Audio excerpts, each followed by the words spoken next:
Liam was born on August 29th, 1993. Liam's early life was marked by perseverance. Diagnosed with a kidney dysfunction as a child, he faced major health challenges, but his love for music never went away. And by the age of 12, he started to tap into his talent by playing piano and singing. And it's pretty crazy how he was able to, survive that initial kidney issues. He actually shared at one point that they discovered that one of his kidneys wasn't working properly, and it had scarred. So he'd have 32 injections in his arm in the morning and evening to try to make him feel better. At the same time, he's over here practicing piano and singing. He says, "I've still got both kidneys, but one doesn't work, so I have to be careful not to drink too much, not even too much water." He has to keep himself as healthy as possible.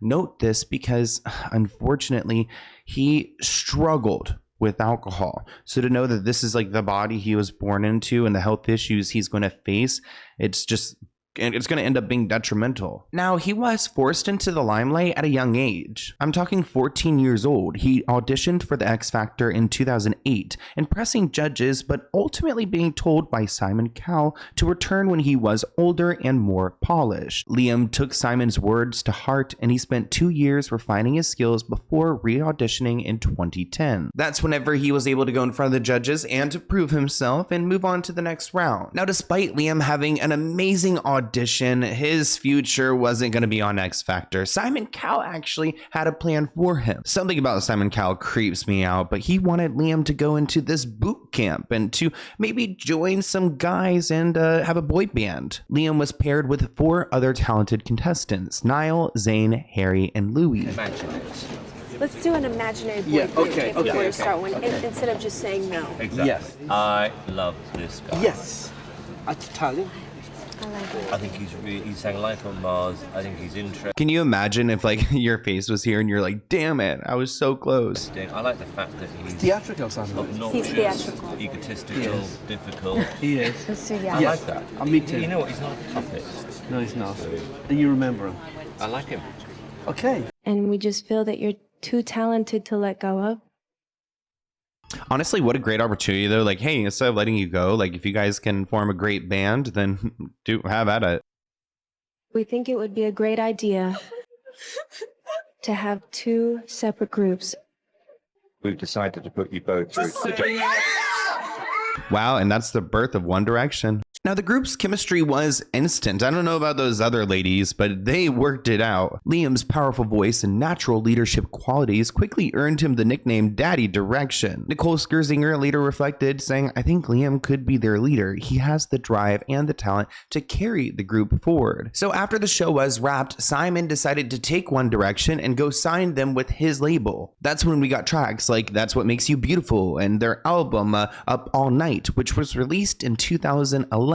By 2013, they were solidified as one of the biggest boy bands in history. I actually remember going to one of their concerts when I was a little kid, oh, embarrassing. Even more embarrassing, I wasn't even little, I was in high school. While the fame and the success at first seemed glamorous, the pressure of life in the public eye began to take a toll. Liam, alongside his other bandmates, faced the grueling demands of non-stop touring, constant media scrutiny, and intense fan culture. During an interview, Zayn, who would later leave the band in 2015, revealed, "We were definitely overworked. There were moments where I just felt like we were running empty." Liam admitted himself feeling the strain, confessing later in an interview, "We were thrown into this life so quickly, it was overwhelming. There were times I struggled to keep it together." I do have a podcast all about One Direction and everything they went through, and I truly believe that's what led Liam to his struggles. So let's get into those struggles and the different mental health issues he was battling.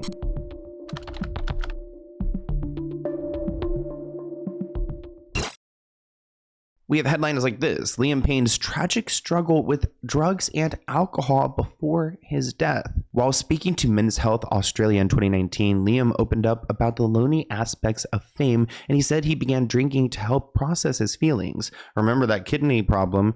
He noted that the repetitive nature of touring was challenging on days where he wasn't feeling mentally well. He says, quote, "It's almost like putting a Disney costume on before you step on stage. And underneath the Disney costume, I was pissed, quite a lot of the time because there was no other way to get your head around what was going on. I mean, it was fun. We had an absolute blast, but there were certain parts of it where it just got a little bit toxic. Liam actually talked about one of those toxic moments with Logan Paul, and he said there was a moment where there was an argument backstage and one member in particular threw me up against a wall. So I said to him, if you don't remove those hands, there's a high likelihood you'll never use them again, which I believe has been rumored about him and Zayn. I think it was well known within the band that I don't like taking shit Right. at a certain point. I made it very obvious. I'm not going to tell you how. And there was one moment where there was an argument backstage and one member in particular threw me up a wall.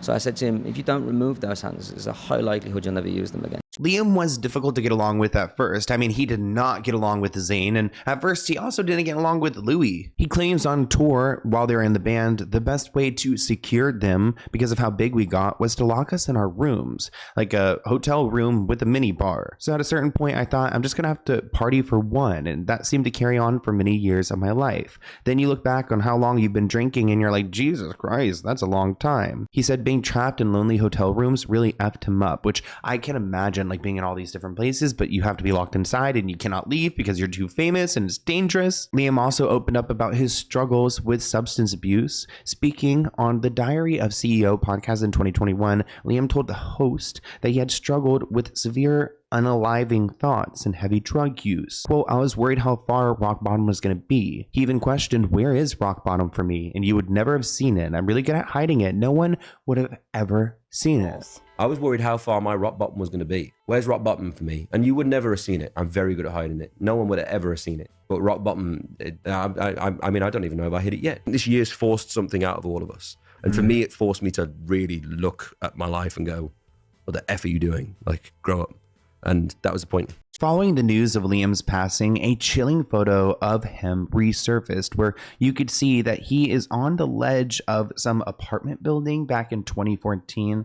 This picture just like really gives me the creeps. That snap, taken the same night of Zayn Malik's 21st birthday, was shared online by one of Liam's friends, but then deleted. Liam was then forced to issue an apology on Twitter after raising concerns. The eerie throwback image made rounds again on social media after he had fallen to his death in Argentina. It seems like he really had various mental health issues. This article reads, fame created crippling anxiety for Liam, who told Esquire Middle East that he was nervous to venture outside his house at one point of his career. Anxiety and substance use disorders frequently occur in the same people. Research shows through the link it's not fully understood, but I could totally understand why, being a celebrity and also going through all that trauma as a kid and really having no one ever to unpack it to. He said, quote, I developed a bit of agoraphobia. I would never leave the house, and I do sometimes suffer with it a bit in the sense that I'll get days where I just don't want to leave my house, even if it's just to go to the shop. He said simple tasks like filling up his car and paying at the register creating anxiety for the singer.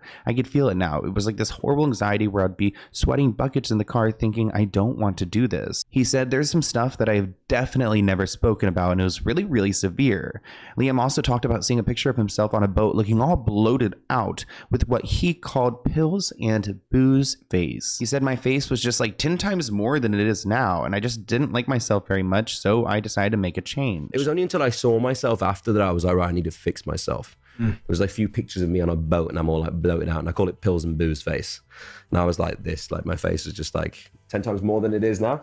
And I just didn't like myself very much. Then I made a change. Now, in July 2023, things started to look up for Liam. He announced that he just spent 100 days in rehab to get help with his struggles with alcohol. He said turning the phone back on was a little bit scary. I've been trying to learn how to get to know this new guy that he is. For me, a lot of what I just said just came from the wrong place. I was so angry at what was going on around me, and instead of taking a look inwards, I decided to look outwards at everybody else. And I just think, I just took it out on everybody else, which is just wrong, really. And my own frustrations with my own career and where I kind of landed, I took shots at everybody else, which is wrong. So obviously I want to apologise for that in the first instance, because that's definitely not me. Now, a person who was heavily involved in Liam's mental health issues was Maya Henry. Maya Henry is his ex-fiancée, and she described how Liam's mental health had nosedived in recent weeks. She issued a cease and desist letter actually a week up before his death. In a recent TikTok video, she would explain that he would blow up her phone and harass her and her parents, and